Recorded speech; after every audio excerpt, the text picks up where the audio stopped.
avrei vinto le elezioni a mani basse, ho preso il 49,94%. Basile e De Luca se lo sognano, consigliando un buon terapeuta all'amico Basile. Nelle cose molto complicate e molto serie questa amministrazione non c'è mai stata, come lo siete voi. Parliamo dei ragazzini, quelli che ancora vanno alle elementari, può darsi quelli ci credono, però non votano. Dire che il consiglio comunale era ostile a Basile mi viene da ridere, perché allora evidentemente non mi pare che erano tutti del PD all'interno del consiglio. Ma lo volete il ponte? Sì o no? Non si capisce, forse la sera ha un'idea, la mattina ne ha un'altra. Bene, le idee sono chiare, sono determinate. Ciao a tutti e benvenuti in questa nuova puntata di 3CFU Podcast. Oggi siamo qui con una persona molto importante della politica messinese, non ha bisogno di presentazione. Abbiamo l'onore di avere l'attuale capogruppo del Partito Democratico e candidato al Consiglio Comunale, Felice Glabro. Salve a tutti. Buongiorno e benvenuti anche da parte mia al 3CFU Podcast in questa nuova puntata. Puoi raccontarci brevemente come è iniziata la tua carriera politica? È iniziata tanti anni fa.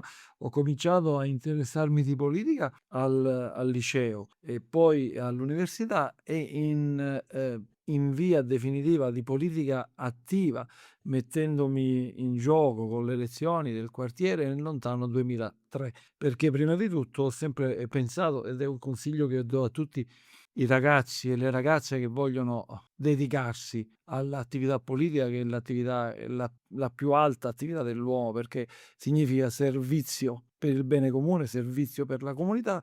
Coloro i quali si vogliono dedicare, prima di tutto, devono realizzarsi, come persone, devono realizzarsi e devono raggiungere gli obiettivi che sono prefissati, devono essere sicuramente indipendenti sotto il profilo economico, e poi effettivamente potranno dedicarsi al bene comune e fare politica. Questo è un consiglio che do a tutti. A proposito della tua carriera politica, hai quasi raggiunto il tuo apice nel 2013 quando eri candidato sindaco e per soli 59 voti hai perso la maggioranza e poi sappiamo come è andata a finire. Come ti sei sentito e come si supera una delusione così forte? Ma nel momento della sconfitta, se così vogliamo dire, certamente è stato molto, molto pesante, e per un po' di tempo ho avuto tanta voglia di non fare più politica, o comunque di non dedicarmi anima e corpo come avevo sempre fatto, però poi passa, perché comunque le competizioni elettorali, tu ci puoi mettere tutto l'amore, tutta la passione, tutta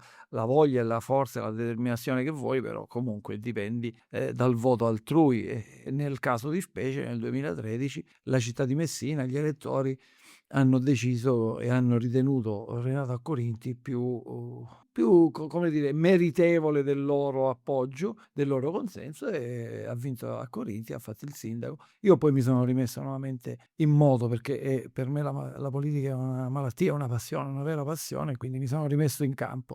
La delusione è stata tanta, ma si è superata. È importante ricordare ai nostri amici, e lo ricordo a voi che siete giovanissimi, avevate ancora forse neanche 10 anni nel 2013, che nel 2013, differentemente da quanto accade oggi, si votava con una legge elettorale diversa, che fu approvata dall'Assemblea regionale siciliana nel febbraio del 2013. Allora c'era il governo Crocetta, che tra l'altro fu uno dei miei alleati, venne qui a Messina più volte a fare dei comizi, e quella legge elettorale prevedeva che per essere eletti sindaco bisognava prendere il 50% più uno dei voti. Oggi si vince con appena il 40%, appena il 40%, e bisognava essere votati espressamente dai cittadini. C'era il voto cosiddetto confermativo, quindi non c'era l'effetto trascinamento. E l'effetto trascinamento è molto importante. Se voi vedete oggi le liste che appoggiano il candidato X piuttosto che il candidato Y,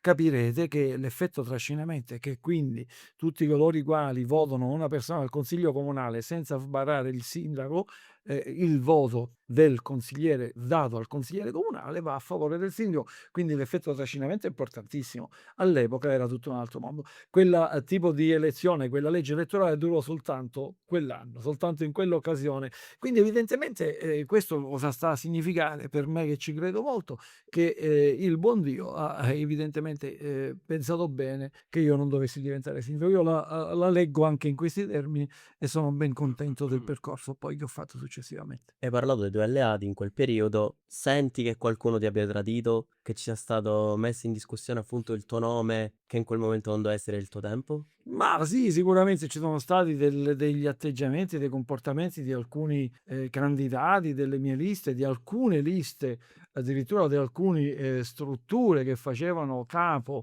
a quella organizzazione, a quella coalizione, che sicuramente hanno fatto valutazioni diverse, sbagliando. Io rimprovero soltanto, non accuso nessuno, né tantomeno un rancore con alcuno, proprio non mi tocca questo.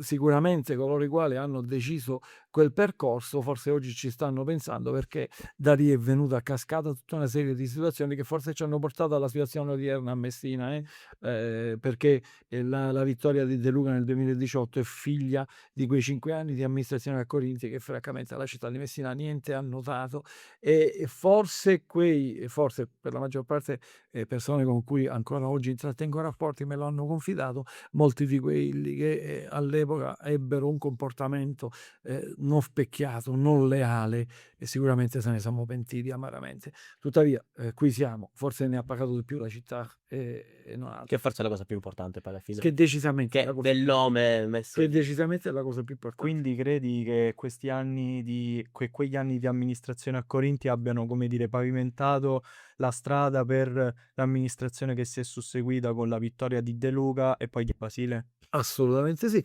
perché nel 2018 anche lì secondo me ci sono stati degli errori di valutazione, però ognuno di noi ha un proprio carattere che è complicato modificare, cambiare, e io sono uno di questi, ho un carattere un po' particolare, tutti me lo contestano, però va bene così. E il 2018 De Luca vince le elezioni a Messina andando al ballottaggio con Dino Bravanti, con Placido Bravanti, e le vince sul ragionamento: io il sindaco lo so fare, io so amministrare. La parola chiave di De Luca nel 2018 è: io ho fatto il sindaco, io so di che si parla. Io so come si amministra. Lui aveva fatto il sindaco a Santa Teresa del Fiume di Nisi, quindi dava una rappresentazione di sé, di competenza e di determinazione e decisionismo, cosa che nei 5 anni precedenti a Messina non si era vista e non c'era stata. Io lo riconosco sempre. Vedete, la politica ha delle tappe, e una di queste è nel 1992 viene cambiato il sistema elettorale per i comuni. Mentre prima i sindaci venivano eletti all'interno del consiglio comunale dai consiglieri comunali eletti, dal 92 la norma cambia e vi è l'elezione diretta del sindaco. La prima elezione diretta a Messina viene fatta nel 94, viene eletto la buonanima di Franco Providenti, allora con il PP, una coalizione possiamo dire di centro-sinistra. Nel 98 viene eletto Turi Leonardi, Salvatore Leonardi. Nel 2003 abbiamo la parentesi Buzzanca per un periodo, poi entra la famosa sentenza del 7 settembre del 2003, determina il commissariamento nella città di Messina, poi nel 2005 Genovese, nel 2008 nuovamente Buzzanca, perché anche lì commissariamenti, la città è stata attraversata da diversi commissariamenti. Perché vi faccio questo richiamo? Perché io riconosco sempre che dal 1994 al 2018, a parte la parentesi Provvidenti e Leonardi, che comunque aveva dato sia il Provvidente che Leonardi avevano cercato di impegnarsi sull'amministrazione, non avevamo avuto delle amministrazioni determinate, delle amministrazioni o dei sindaci determinati a fare, a far vedere come si può amministrare. Invece il De Luca in quei 4 anni, con la parentesi Covid, che è un caso particolare che andrebbe analizzato e che andrebbe analizzato per lui e per tutti gli Sì, amministratori. lui si è battuto molto per la città di Messina, soprattutto in quel periodo. C'erano state veramente anche magari delle E lui, accuse nei suoi confronti, che però in realtà secondo me si è mosso bene da quel punto di vista. ecco, anche Che lì tanta spinta lui si mediatica. è mosso bene. Io ho sempre detto che lui ha fatto il sindaco e lo riconosco, e ho sempre detto che in una città in cui i sindaci che si sono susseguiti non hanno dato la sensazione di amministrare, la sensazione di decidere, la sensazione di governare in senso buono una comunità, lui ha dato invece quella sensazione, quella percezione è arrivata alla gente. Comunque sia, decide, comunque sia, fa le Nel cose bene e nel male nel bene e nel comunque. male. Il Covid, che è stata la grande calamità per l'intera umanità, a tutte le amministrazioni, e nel caso di specie anche a quella De Luca, ha dato grandi opportunità, ha aperto un mondo, perché ha aperto il pozzo di San Patrizio, un mare di soldi, come sono stati spesi. Il vero tema è quello: una volta che hai i soldi, tu li spendi e fai le cose e dai una percezione alla comunità che stai operando. Tuttavia il tema è andare a vedere, lo vedremo soltanto fra anni, se quei soldi sono stati spesi bene. Io dico assolutamente no, e lo vedremo e ne pagheremo le conseguenze fra un Che già un quinquennio. paio di anni comunque sono Sono passati, quindi Esattamente, possiamo già secondo- parlare un po' con... no, perché siamo ancora nella fase della spesa di quei fondi, ancora ci siamo, anche l'amministrazione Basile ne ha goduto a piene mani, e noi avremo risultati e vedremo se ci sono risultati positivi soltanto fra un paio d'anni. Io sono convinto che avremo, ahimè, grosse e brutte sorprese. Nel periodo però, per tornare al personaggio, al precedente sindaco di Messina, ricordo a tutti che De Luca è stato in quel periodo ondivago, ambiguo, come lo è sempre, rispetto a posizioni: prima chiudiamo, poi apriamo. Anche lì ha cavalcato sempre l'onda social, il termometro dei social, il termometro della credibilità. In buona sostanza è come se qualcuno facesse del marketing e dice: vediamo cosa pensa la gente, cosa vuole la gente, si adegua. Ecco, a me questo modo di fare non è che piaccia molto. Sì. Lui è Giova- molto bravo in termini di bravo, almeno furbo in termini di comunicazione social, anche con i giovani, e non so se mi abbiamo un po' rodato. Assolutamente sì. Sì, ne giova magari dal punto di vista di acclamazione, però di incoerenza, diciamo che da quel punto di vista è molto criticabile. La coerenza da merce rara. E dunque, parlando ancora di questi 8 anni di amministrazione, andando più nello specifico, cosa è stato fatto di buono, se c'è stato del buono, cosa poteva essere fatto meglio, cosa completamente evitato? Qual è la tua opinione al riguardo? Ma cosa è stato fatto di buono? Ripeto, se ragioniamo nel termine degli 8 anni, sicuramente si è data alla città e all'intera comunità messinese la sensazione comunque di avere una guida di soggetti che amministrano, i soggetti che fanno, i soggetti che operano, e questo lo riconosco, lo possiamo vedere in diversi campi. Però è tutto connesso, lo ribadisco, all'enorme mole di risorse pubbliche che si sono potute utilizzare.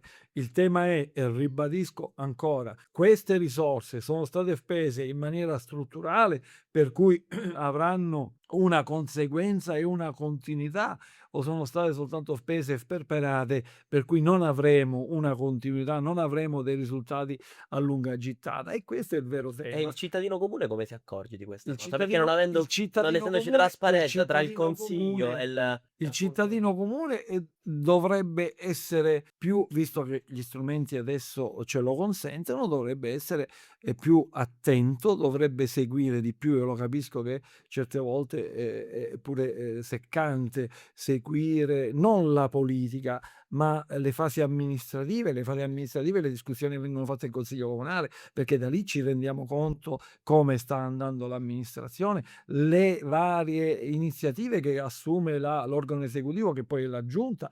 Da lì capiamo dove sta andando, perché se noi parliamo col cittadino comune, il cittadino comune oggi ci dice: sì, ma noi oggi abbiamo 100 autobus, abbiamo le linee, abbiamo la raccolta differenziata. Benissimo, ok, vero, e abbiamo 100 autobus, forse di più, e abbiamo la raccolta differenziata. E allora, primo, quanto ci sta costando il servizio di trasporto pubblico locale? Quanto stiamo spendendo? E da lì cerchiamo di capire se è parametrabile, ed è parametrato il costo rispetto al servizio. Io dico sempre che il servizio di cui stiamo godendo in città è un buon servizio, tuttavia potremmo, con i soldi che stiamo spendendo per avere quel servizio, potremmo camminare in Ferrari, e invece andiamo in 500. Però l'obiettivo qual è? È portare le persone in maniera adeguata e idonea da un punto a un altro.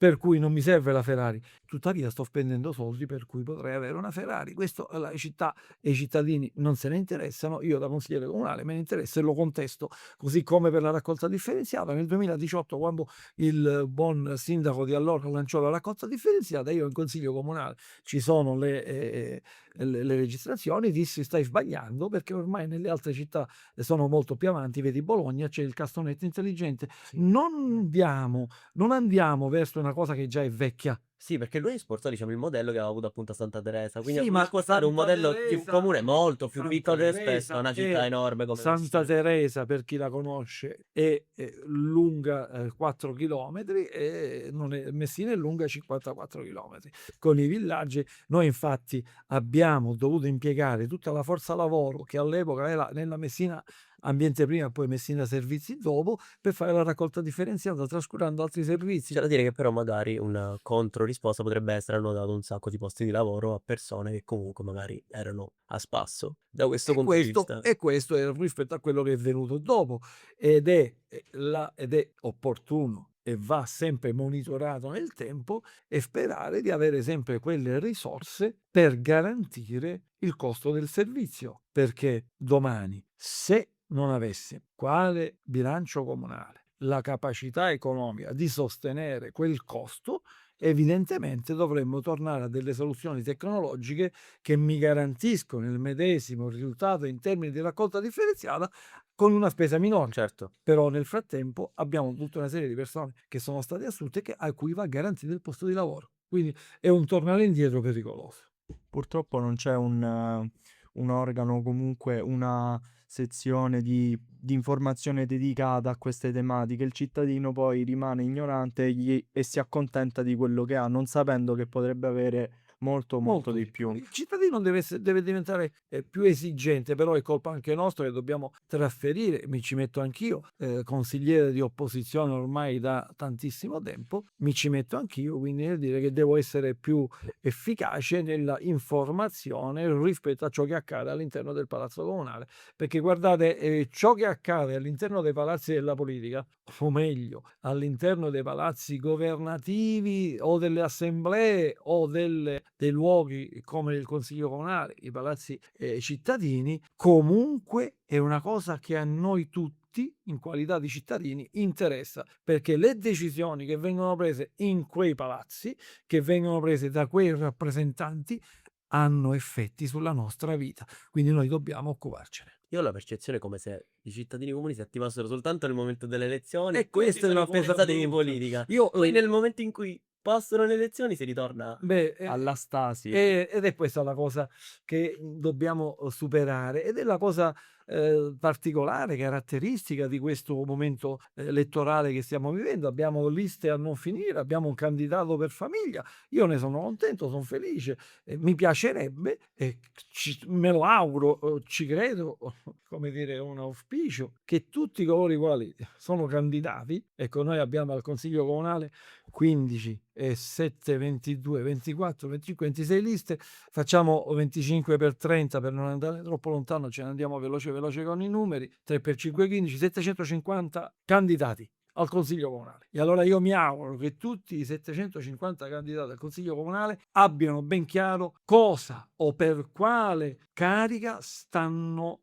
dedicando del tempo, delle risorse, a quale carica si stanno candidando, sappiano quali sono le funzioni, quali sarebbero se maggioranza o se opposizione e soprattutto che lo facciano con lo spirito di voler dare alla comunità un apporto. Ognuno di noi ha dei talenti, non dati, non avuti perché siamo bravi, belli, non è così. Ci sono stati dati. Io dico ci sono stati dati dal buon Dio. E i talenti vanno, se hai del talento per cui quel talento ti fa essere in grado di dedicare al pubblico, alla comunità, hai l'obbligo di farlo. Allora io mi auguro che i 750 candidati sentano in loro il fuoco di questo talento, il fuoco di questa passione e lo facciano per questo motivo. E allora ne sono contento. Se perché se no invece è un rischio enorme. no, Cioè, se ritrovarsi invece al consiglio comunque con persone non competenti nella ecco, materia se invece specifica. devo credere a persone che lo fanno per altre, non ci credo. E infatti io sono convinto che tutti sono animati dal sacro fuoco del bene comune. Un incendio, 750 È un candidati. incendio, è un rogo, io ci credo, me lo auguro e va bene così, altrimenti ho dubbi. Ed è quello che dicevi poc'anzi tu, il dopo è più importante del prima. Il mantenere È un po' quello che è accaduto a me. Io nel 2013 perdo le elezioni per 59 voti con una legge strana, stranissima. Avrei vinto le elezioni a mani basse, ho preso il 49 e il 94%. Basile e De Luca se lo sognano questo. Andatevi a vedere i dati del 2018 e i dati del 2022, se lo sognano. Il 49 e il 94% al primo turno significa che avrei vinto le elezioni stando a casa. Ebbene, i cittadini mi votarono espressamente, quindi non è proprio così. Fecimo una campagna elettorale bellissima e immediatamente dopo la delusione mi aveva portato a fare dei ragionamenti, invece la mia passione mi ha portato a riessere nuovamente Sì, operativo, e quello bisogna continuare, ma bisogna continuare anche nel rapporto, e lo dico sempre ai miei elettori, che ringrazio sempre per la fiducia che mi vogliono accordare e che spero mi accorderanno.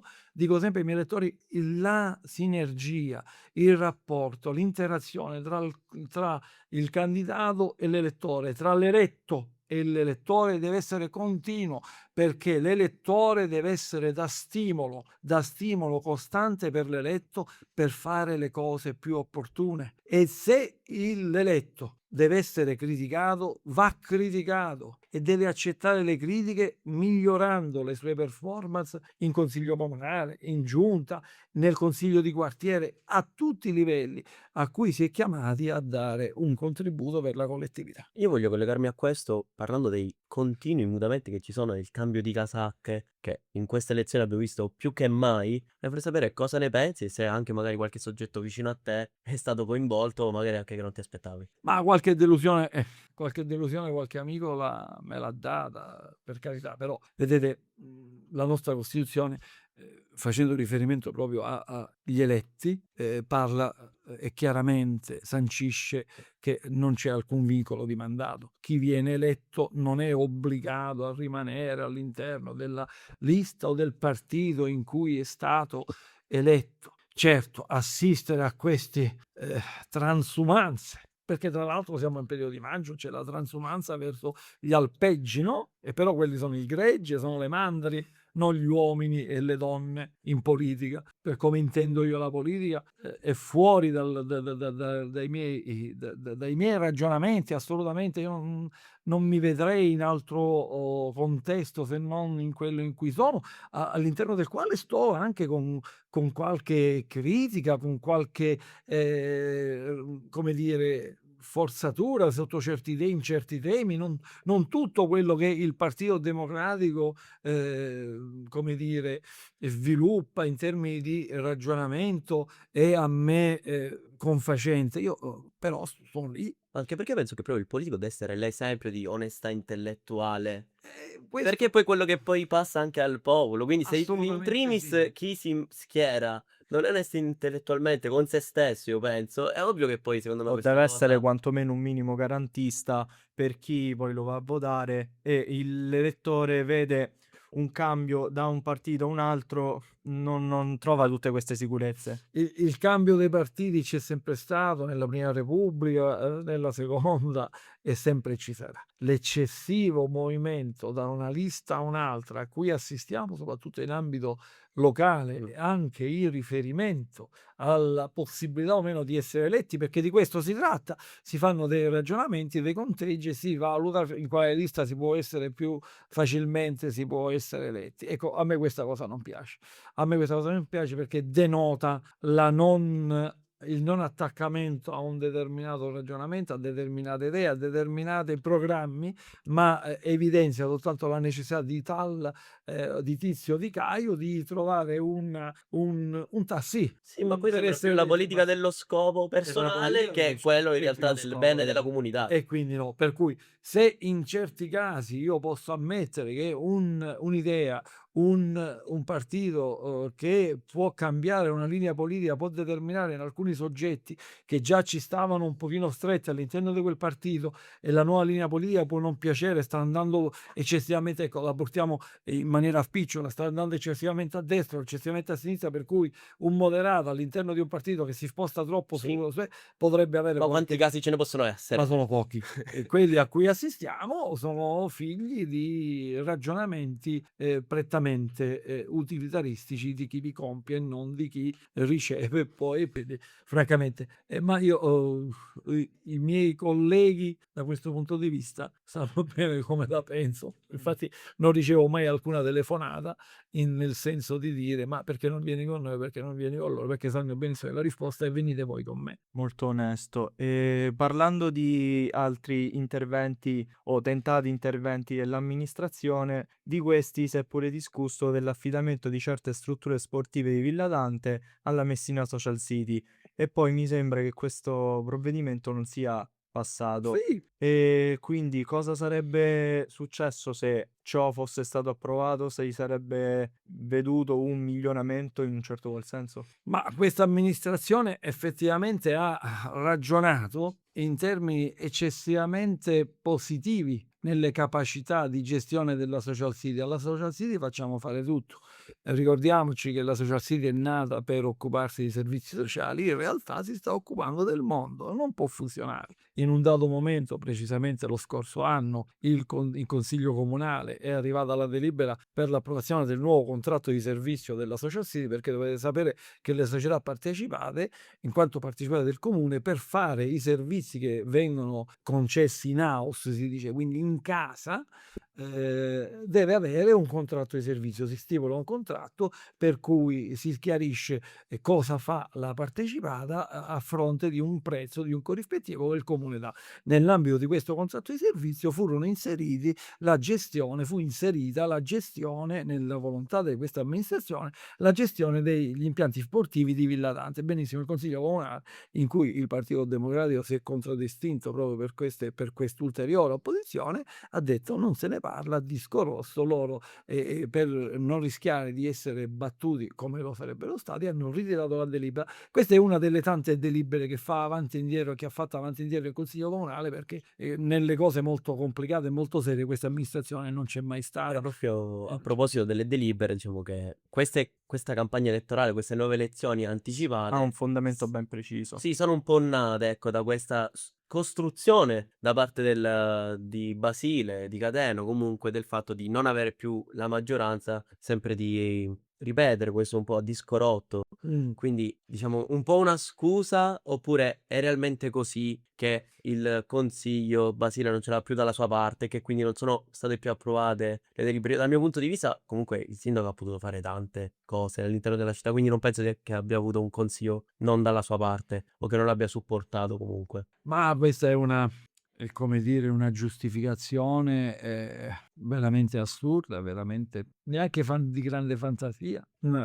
Una giustificazione che è stata confutata ed era facile capire che sarebbe stata confutata. In realtà le dimissioni di Basile imposte da De Luca, che il tema vero è questo, sono tutte dimissioni connesse alla volontà e alla strategia del leader di Sud Chiama Nord di andare alle elezioni prima a Messina per riprendere la città e guardare a un futuro di 5 anni di amministrazione e presentarsi alle prossime regionali forte di questa posizione. La realtà è questa. Poi ci hanno voluto raccontare quella favola. Chi crede ancora alle favole, ci saranno i ragazzi, i giovani, non i giovani come lo siete voi. Parliamo dei ragazzini, quelli che ancora vanno alle elementari, può darsi quelli ci credono, però non votano. Ecco, i giovani, che sono molto più intelligenti di quello che noi pensiamo e molto più attenti di quello che noi pensiamo, i giovani votano e si sono resi conto che è stato tutto un calcolo politico. A me sarebbe piaciuto, perché poi ognuno deve assumere le responsabilità, le proprie responsabilità, e deve anche assumere la responsabilità delle scelte che fa. A me sarebbe piaciuto dire, signori, noi riteniamo che strategicamente è necessario e per il nostro movimento e per la città questa nostra impostazione, e la facciamo e la spostiamo e vi chiediamo di sposarla, di condividerla. Dire che il Consiglio Comunale era ostile a Basile mi viene da ridere, perché allora evidentemente non mi pare che erano tutti del PD all'interno del Consiglio, e non eravamo neanche ostili, siamo degli oppositori abbiamo fatto un'opposizione molto costruttiva, determinata, forte, decisa, ma non siamo mai stati ostili, perché vedete, se noi riteniamo, perché dobbiamo intenderci sui presupposti da cui partiamo, per cui il consigliere consigliere è eletto o di maggioranza o di opposizione, comunque deve fare le cose nell'interesse della città, giusto? Partiamo da questo presupposto, per cui se io amministrazione Pinco Pallino porto avanti un ragionamento che a me opposizione mi convince, io ho l'obbligo morale, ok? Se io devo riconoscere onestà intellettuale a te che decidi di dimetterti, di farlo, tu devi riconoscere l'onestà intellettuale a me che sono dall'altro lato, e che se tu presenti una delibera importante, intelligente, che dà frutti alla città, mi devi riconoscere l'onestà intellettuale di capirlo e di votarla. Cose che sono accadute, cose che abbiamo avuto, esempi che abbiamo avuto in consiglio comunale. Quindi, partendo da presupposti comuni, è chiaro che il consiglio comunale di Messina non era ostile al sindaco Basile, non era ostile a questa amministrazione, ma ha valutato delibera per delibera e ha sanzionato le delibere che dovevano passare e quelle che non dovevano passare. Perché se fosse vero il ragionamento per il quale Basile si è dimesso in quanto non aveva più la maggioranza, il buon Basile si doveva dimettere già nel 2023, allorquando perse la maggioranza. Le elezioni messinesi sono state fatte a giugno del 2022. Eletto al primo turno, si è insediato il 24 di giugno del 2022, il Consiglio Comunale il 10 luglio del 2022, da lì a un paio di mesi fecero le regionali, post regionali ci furono gli abbandoni sia a livello locale sia a livello regionale, partirono da 8 deputati all'Assemblea regionale siciliana, adesso sono ridotti a 3, sono con Lumicino, avevano, bontà loro, avevano un senatore e un deputato nazionale, ora hanno solo un deputato, hanno perso pure un senatore. In consiglio comunale erano il buon De Luca, che fu eletto consigliere comunale e poi si dimise perché eletto all'Assemblea regionale siciliana, fu eletto presidente del consiglio comunale con, lui soleva dire, con 20 più IVA, quindi 20 consiglieri comunali eletti nelle liste di Basile sindaco, quello che sono, neanche mi ricordo come la fantasia dove li ha portati a individuare certi nomi, con Basile per De Luca, vabbè, quelle cose lì. 20 più 3, fu eletto con 23 consiglieri su 32, se andate a guardare già nel febbraio del 2023 erano ridotti a 16. Se andate a guardare l'elezione del Presidente del Consiglio, nella fattispecie del mio amico Nello Pergolizzi, è stato eletto con 15 voti. Cosa significa? Che già non avevano più la maggioranza. In Consiglio Comunale siamo 32, la maggioranza è 17. Il collega Pergolizzi viene eletto con 15 voti, la maggioranza non c'era, viene eletto con 15 voti perché il Partito Democratico è un partito serio.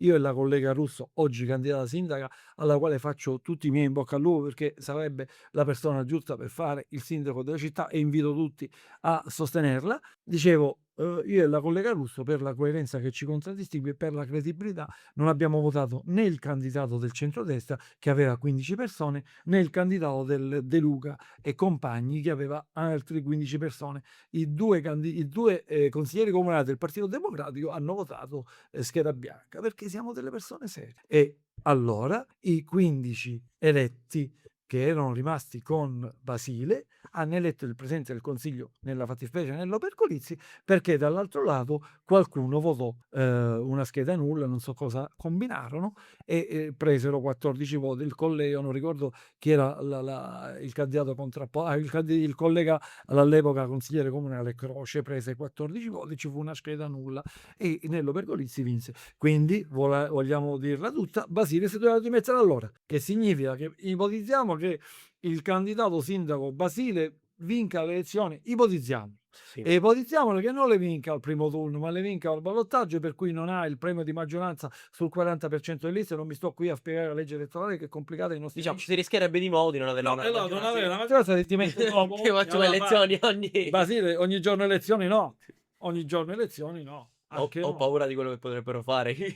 Anche no, e io non ci credo che si dimetterebbe. Ricordiamoci, tra l'altro, lo ricordiamo ai nostri amici, ma sicuramente lo sapranno e voi lo saprete, che nel 2018 il candidato sindaco De Luca vince le elezioni senza avere un consigliere comunale. Non mi pare si sia dimesso. Si è dimesso poi nel 2022 per altre motivazioni che con la città non c'entrano nulla, per una motivazione strategica, personale, di ambizione personale, per candidarsi alla presidenza della regione. Dico, le cose ce le dobbiamo ricordare. Ma sì, secondo me è soprattutto importante sottolineare il fatto che i consiglieri comunali sono lì non per andare contro quelli che non sono del proprio partito, ma Ma sono non lì c'è per, una per bravo, decidere il bene della non città c'è una insieme. questione di contro, c'è una questione che su determinate impostazioni, su determinate progettualità per la città, io posso avere un'idea. Ecco, se Basile per quanto i consiglieri comunali e il sindaco incidono molto poco, tuttavia in termini di movimento di pensiero incidono tanto. Ecco, se Basile avesse l'idea che il ponte per Messina è una cosa importante, ecco, io sarei contro a morire, ma non credo che Basile abbia questa idea perché non l'ha mai manifestata e non si capisce. Forse la sera ha un'idea, la mattina ne ha un'altra. Bene, le idee sono chiare, sono determinate. Sono molto ambigui sotto questo punto di vista. Parlando specificatamente del ponte, molto non si capisce bene il loro pensiero. Parliamo prima di cavalcare l'onda, anche qui secondo me non sanno dove schierarsi, dove conviene magari di più schierarsi. L'hanno dimostrato. Anche perché è importante che il sindaco di una città dove proprio dovrebbe sorgere il ponte Ma io, non rilasci nessuna dichiarazione al riguardo. io rispetto alla questione del ponte sono molto, molto chiaro, lo sono stato da sempre.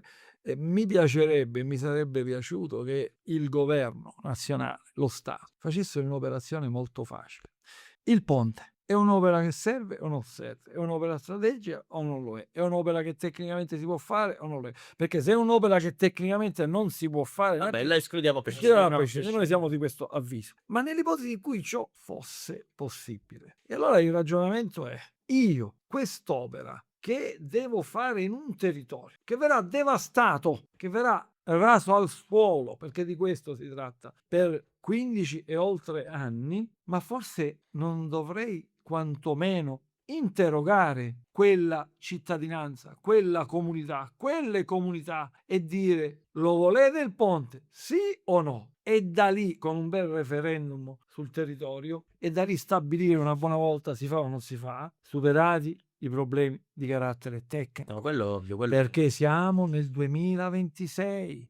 La progettazione del ponte risale ad oltre, e non vado a numero preciso, ad oltre 20 anni indietro. La tecnologia, l'ingegneristica, l'architettura ha fatto passi da gigante e noi siamo fermi a una cosa vecchissima. Sì. Ecco, queste cose le dovremmo anche spiegare al ministro che si occupa, che si dimena tanto per quest'opera, che negli anni passati mi pare che era di avviso diverso, ma anche lì la credibilità e la coerenza nel pensiero può sempre Non era forse proprio interessato al nostro territorio.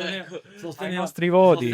Sosteneva che era la realizzazione dell'opera ponte era sottrarre denaro e risorse al nord, che ne aveva molto più bisogno. Oggi ha cambiato idea anche lui, ma lo stesso Oscar Wilde diceva che soltanto gli stupidi non cambiano idea. Quanto tornando al discorso di elezioni a sindaco, una buona parte dei messinesi reputa ormai per certa la vittoria di Federico Basile a queste nuove elezioni, un po' come veniva ritenuta per certa la tua vittoria nel 2013. Pensi ci possa essere un nuovo 2013? E io me lo auguro allora me lo auguro. Ecco, vorrei tornare indietro col pensiero, consigliando un buon terapeuta all'amico Basile, perché poi la botta è forte, ve lo posso dire, ve lo posso garantire. Io me lo auguro, se ciò deve essere che sia. I voti si contano sempre nell'urna e dopo a chiusura delle urne, quindi non darei mai. Perché loro già non direi mai, forti delle previsioni, che comunque non sì, direi sono dei numeri, però se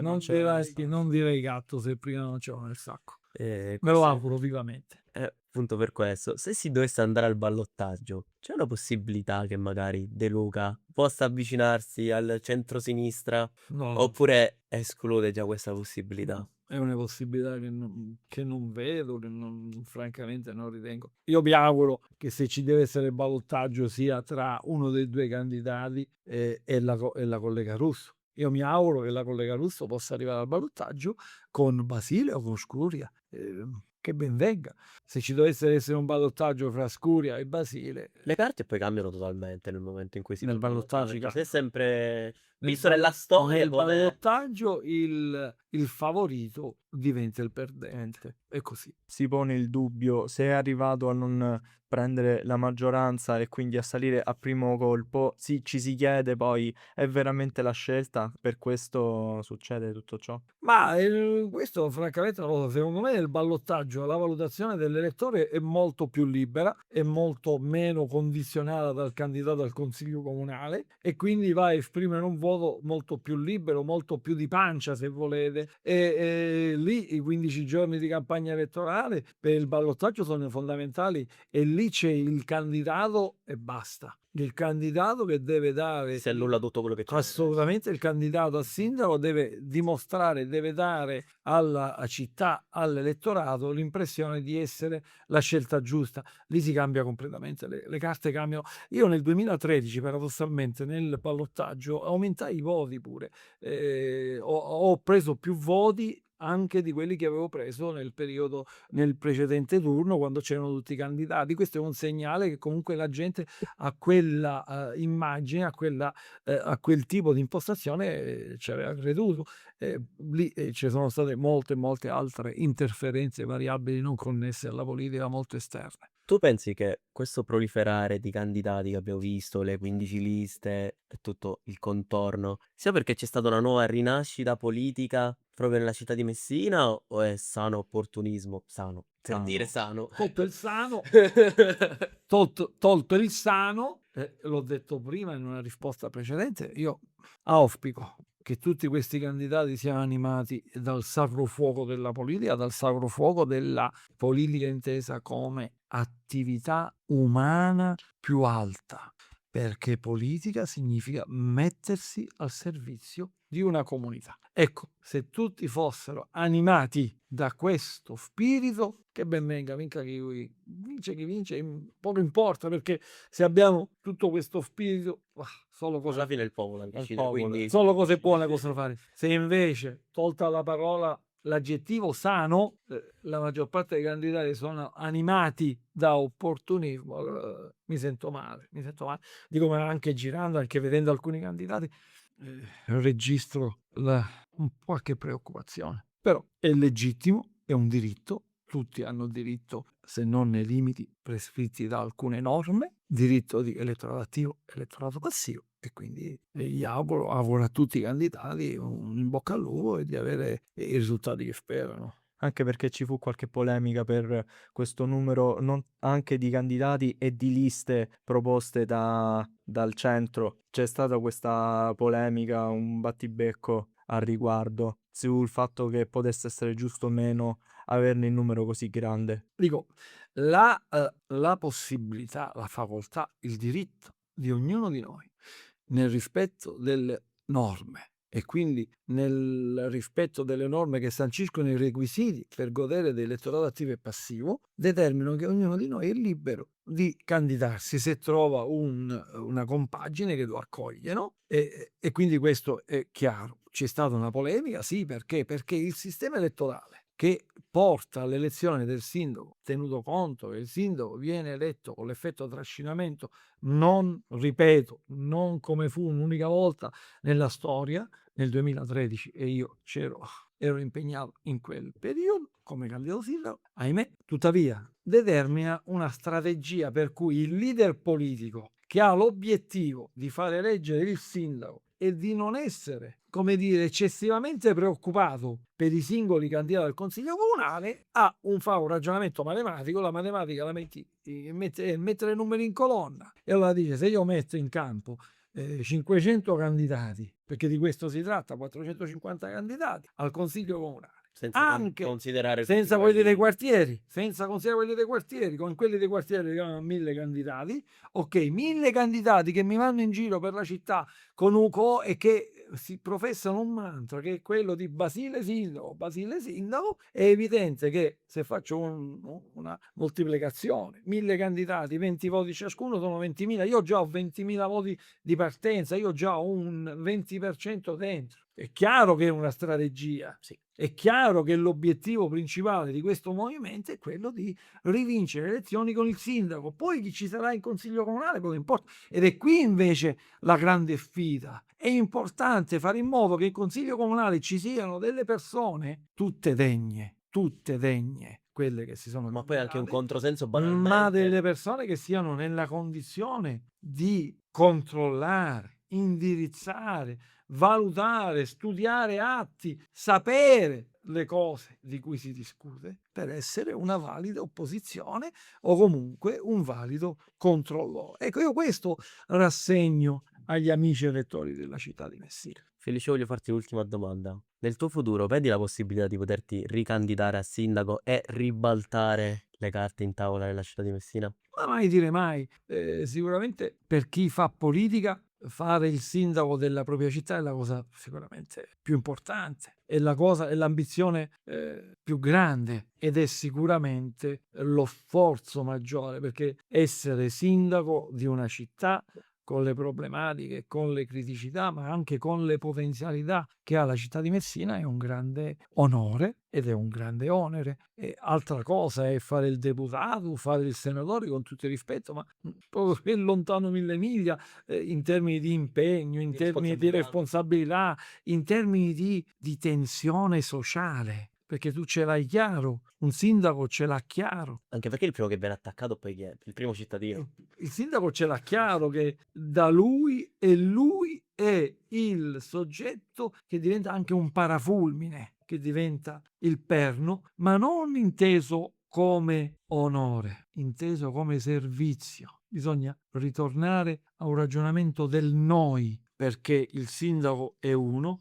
ma non si può amministrare da soli. Il sindaco è neanche la punta, ma è il capitano, ecco, mettiamola così, di una squadra che è fatta da molte, molte più energie, da molte, molte più risorse, e tutta quella squadra deve andare nella medesima direzione. Sì, è la cosa che se ritengo che per chi fa politica, almeno per quanto mi riguarda, la cosa più bella che ti possa capitare. E sicuramente non ritengo chiuso questo capitolo nella mia storia politica. Ti ringrazio molto per essere stato qui con noi, per questa chiacchierata e per averci spiegato comunque delle cose che chi non le vive all'interno non sa bene come Hai funzionano. delucidato tanti angoli scuri della scena politica e di queste elezioni a Messina. Grazie a voi, io vi ringrazio e sono contento di aver partecipato e di avervi scoperto. Grazie. Ciao a tutti, grazie per Un la saluto al 3CFU Podcast, ragazzi. Che volevi dire? No, una cosa, come ci regoliamo? Io ti chiamo non ti chiamo papà. Non lo chiami. Lo chiami per nome, lo dai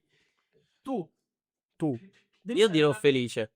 Felice, La seconda persona avvocato, dimmi avvocato Claudio. Avvocato, ok.